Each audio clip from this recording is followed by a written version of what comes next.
अस्सलाम वालेकुम everyone. I hope आप सब ठीक होंगे। अल्लाह पाक हम सबको अपने हिफ्ज़ ईमान में रखे इंशाअल्लाह आमीन। आज एक औरत की पूरी ज़िंदगी में से थोड़ा सा हिस्सा मैं शेयर करना चाहूँगी कि एक औरत अपने बच्चों के लिए कितनी बड़ी कुर्बानियाँ देती है।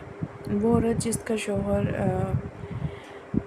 शादी के कुछ साल में ही वफ़ात पा जाए और वो अपने शौहर की बेवा बन के अपने ससुराल में ज़िंदगी बसर कर रही हो और अपने 4 बच्चों की परवरिश कर रही हो।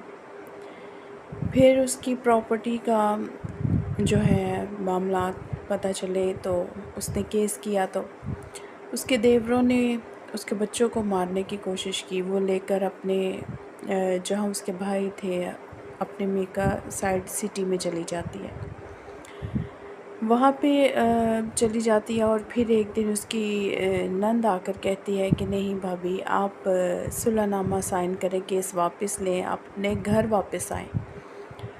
वो उनकी बातों में आके वो औरत जाती है अपने बच्चों के लेके, केस वापस लेती है, सुलहनामा पे साइन करती है और जब अपने घर वापस आने की बात करती है अपनी उन नंदों के साथ, तो वो नंद कहती हैं, दोनों नंद कहती हैं कि नहीं, आप घर वापस नहीं आ सकती, कि अब्बूजी ने ये घर छोटे तीनों भाइयों के नाम कर दिया है। और फिर जब वो औरत बोली कि नहीं, आपने तो मुझे कहा था कि आप घर वापस आएँ, सुलहनामे पे साइन करें, केस वापस लें, तो अपने घर वापस आएँ। तो अब आप कैसे कह सकते हैं, जब केस वापस हो ले लिया, सुलहनामा कर लिया, तो घर वापस आने की बात पे ऐसा कैसे हो सकता है? तो तब उस औरत की वही नंद बोली कि नहीं, आपका देवर यानी कि उनका भाई कहता है कि अगर भाभी ने घर आने की बात की तो बच्चों को वो शूट कर देंगे।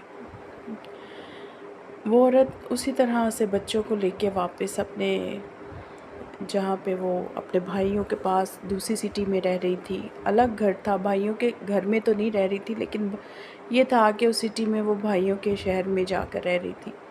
वो वापस अपने बच्चों को लेकर लौट जाती है। ये नाइंसाफ़ी। और फिर वही बच्चे बड़े होके अपने एक बेटा उन्होंने जो दादकों ने अपने पास रखा होता है, परवरिश करते हैं, यानी कि वो उसको ऐसे उसकी कंडीशन की होती है कि वो माँ के पास रह ही नहीं पाता। और जो दूसरे बच्चे उस औरत ने पाले होते हैं, उनमें से भी बेटे जो हैं वो उसी के भाई के साथ मिलके, उन्हीं लोगों के साथ मिलके अपनी माँ को मारने की कोशिश करते हैं। क्या वो औरत ये डिज़र्व